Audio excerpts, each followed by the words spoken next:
I know this is a video topic that a lot of other people have done and there have been plenty of articles about, but I'm surprised that I myself never did a video about until now. In this video, I'm going to look at the best Super Bowl matchups that we never got. It's pretty self-explanatory. The video begins right after this. Before I begin, I want to give a shout out to the sponsor of today's video, Factor. Factor makes meeting your nutrition goals easier than ever by delivering fresh, never frozen, dietitian-approved meals right to your doorstep. Their team of gourmet chefs create each meal using only ingredients with integrity to help you feel your best all day long. Warmer, sunnier days are calling, so you can fuel up for them with Factor's no prep, no mess meals. Meet your wellness goals in time for summer thanks to the menu of chef-crafted meals with options like Calorie Smart, Protein Plus, and Keto. Factor's fresh, never frozen meals are dietitian approved and ready to eat in just 2 minutes. So no matter how busy you are, you'll always have time to enjoy nutritious, great tasting meals. With 35 different meals and more than 60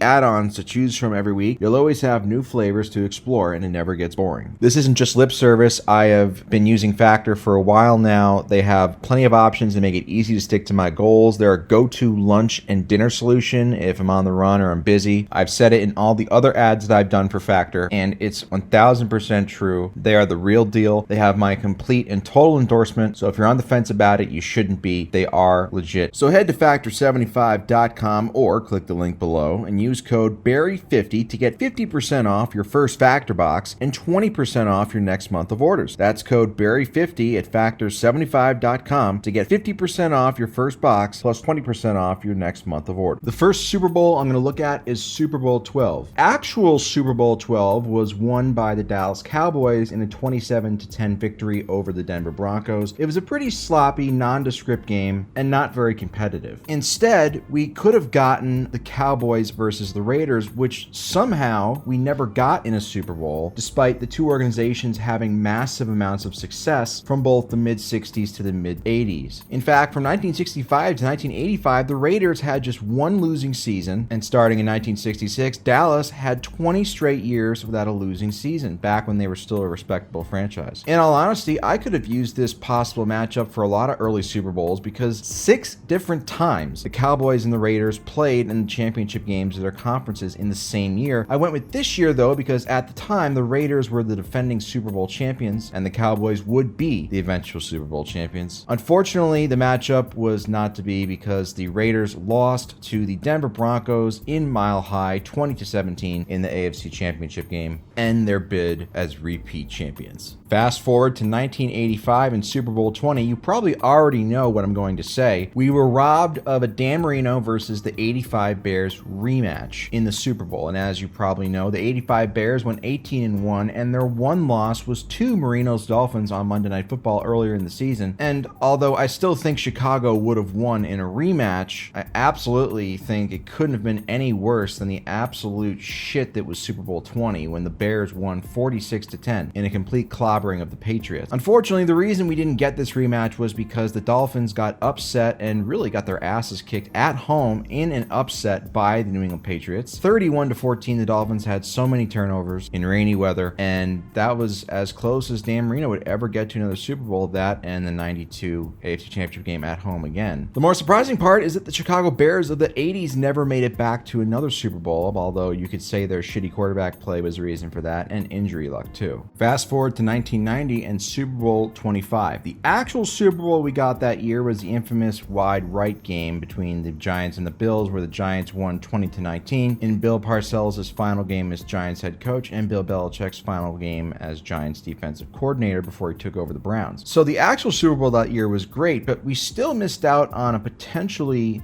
really interesting matchup between the 49ers and the Bills. In fact, from 1988 to 1994, either the Bills or the 49ers, both in different conferences, made the Super Bowl, but never in the same year. From 88 to 89, the 49ers made it, and then obviously the Bills famously lost 4 straight Super Bowls. But from 90 to 93, 49ers did make it, and then in 94, once the Bills were done going to the Super Bowl every year, the Niners made it back. The greatest what-if matchup between the Bills and the 49ers possibly was in 1990. The Niners were going for their three-peat bid, and the Bills' K-gun offense was at its peak. The Bills would have probably had to face Steve Young, so no matter what, whether in reality or in what if, they got to face a backup quarterback because Montana famously got hurt late in the NFC Championship game. And speaking of the NFC Championship game, that's the reason why the 49ers 49ers didn't actually make it to the bowl in 1990, largely because of Roger Craig's terrible fumble late in the game, which set up the Giants with the game-winning field goal to win 15-13. Fast forward to 93 and Super Bowl 28. The actual Super Bowl 28 was a rematch, the only rematch in Super Bowl history where it was in back-to-back years between the Cowboys and the Bills, and as we all know, Cowboys defeated the Bills for the second straight year, 30-13, destroying them in the second half. That was the real Super Bowl. The hypothetical Super Bowl that I'm looking at was a possible matchup between the 49ers and the Chiefs, and we would have had Joe Montana versus his former team. Montana only played 2 seasons in Kansas City, but there was a real possibility that with both teams in the Final Four that he was going to get a chance to face his former team and show that they made the wrong decision by sticking with Steve Young over him. Unfortunately for both the 49ers and the Chiefs, they failed to make it to the Super Bowl. The 49ers were destroyed in the NFC Championship game by the Dallas Cowboys, 38-21, and Joe Montana was knocked out early in a blowout AFC Championship game loss to the Bills, 30-13. We jump forward 3 more years again to Super Bowl 31 in 1996. In reality, in 1996, the Green Bay Packers dominated their way to their only Super Bowl championship with Brett Favre, beating the New England Patriots 35-21. But people might forget that that season, in the conference championship games, 2 second-year expansion teams made the conference championship game. So we were 2 games away from having a Super Bowl where each team was only 2 seasons into existence, and that Super Bowl would have been the 96 Jaguars versus the 96 Panthers. Fortunately, the 96 Jaguars got their ass kicked by the Patriots 20-6 in the AFC Championship game, while the Panthers got their ass kicked 30-13 by the Packers in the NFC Championship game. Now we get to the hypothetical Super Bowl matchup that a lot of people say is the best hypothetical Super Bowl that we never got, and that's the 98 Vikings versus the 98 Broncos. There are a lot of potential storylines in this one that would have been so much better than the actual Super Bowl that we got, which was Broncos versus Falcons. The Broncos ended up winning handily. The final score was 34-19, but it was a blowout. It was really more like a 25-point win that sent John Elway off as a winner. And the reason we got Broncos-Falcons instead of Broncos-Vikings was because the Falcons upset the Vikings in the NFC Championship game in Minnesota. Famously, the Vikings, who went 15-1 and broke the single-season points record, were about to go up 10 late in the fourth quarter, but they missed the field goal, and then they gave up a touchdown. And contrary to popular belief, they did have multiple chances to still win the game in overtime, but they couldn't get it done. Falcons then kicked the field goal to win 30-27 to give us this blah Super Bowl instead. As I said earlier, John Elway went off as a winner, winning his second Super Bowl and his first Super Bowl MVP. The Broncos repeated as champions, but I wonder if the Vikings and Broncos had played in the Super Bowl. Imagine if Elway had lost, finishing his career at 1-4 in the Super Bowl, and if Randall Cunningham had won the Super Bowl, how would we view his career? Would he be in the Hall of Fame with a ring and perhaps a Super Bowl MVP on top of it? Who knows? But this was definitely a big miss. 2 years later, in Super Bowl 35, we got a Ravens versus Giants Super Bowl that was terribly forgettable, as the Ravens defense just bent the Giants over and showed them the 50 states, winning 34-7. It's one of the worst Super Bowls of all time. What would have been a much better Super Bowl would be the Greatest Show on Turf Rams in 2000 versus the 2000 Ravens. Now, as we all know, the 2000 Ravens are widely considered the best defense of all time, and for good reason, because they completely beat the shit out of everybody. And they gave up 1 touchdown in 4 playoff games on their way to the Super Bowl win. I mean, you don't win a Super Bowl with Trent Dilfer quarterback unless your defense is loaded. But I can't help but feel like they would have gotten a much better fight from the 2000 Rams, who were in the middle of their Greatest Show on Turf era, which only lasted 3 years. The Rams that season had a terrible defense, but the best offense in the league, 540 points. Why didn't they make the Super Bowl? Well, instead, they actually lost in the wild card round to the New Orleans Saints. They had a massive comeback to make it 31-28 late in the game, and they were about to get the ball back with a chance to win and advance, but punt returner Azahir Hakeem fumbled it, and it was recovered by New Orleans to seal the Rams' fate. No question, it would have been a much more exciting Super Bowl, and if the Ravens defense still had shut down that Rams offense, it would have made their claim as the best defense ever even stronger than it already is. Now we move on to Super Bowl 38 in 2003. The actual Super Bowl we got was actually really good, as it was the Patriots versus the Panthers in a 32-29 classic that went down to Adam Vinatieri kicking the game-winning field goal as time expired for the second time in 3 years to help further the Patriots' burgeoning dynasty cheaters. The reason that this Super Bowl gets washed out, in my opinion, is because I just really fucking hate Tom Brady and the Patriots, and I think history would have been better if he won less Super Bowls. And this was the year, really, where the Brady just wins and Brady's a winner and Peyton Manning Manning's a loser and a stack hog, blah, blah, blah. This is the year where a lot of that started to come to fruition. And also, I'm an Eagles fan. And guess which team lost in the NFC Championship game that year? The Eagles. The Colts and Peyton Manning lost in the AFC Championship game that year to Brady and the Patriots. Manning threw 4 interceptions, but before that, he had probably maybe the best 2-game stretch any quarterback has ever had, at least in the postseason, right up there with Josh Allen in 2021 at least. I think it would have been really cool to see Peyton Manning go up against the Eagles instead of those boring-ass Tom Brady Patriots. Now, sure, you might say I'm a hater, and that's true, but I'm also an Eagles fan, don't forget it. So either way, Peyton Manning winning a Super Bowl or my Eagles winning another Super Bowl would have been much better than Tom Brady winning the Super Bowl, which was the actual outcome. 4 years later, we get to Super Bowl 42 in 2007. Now, everybody knows that in reality, Super Bowl 42 was the Giants upsetting the previously undefeated Patriots to make them 18-1,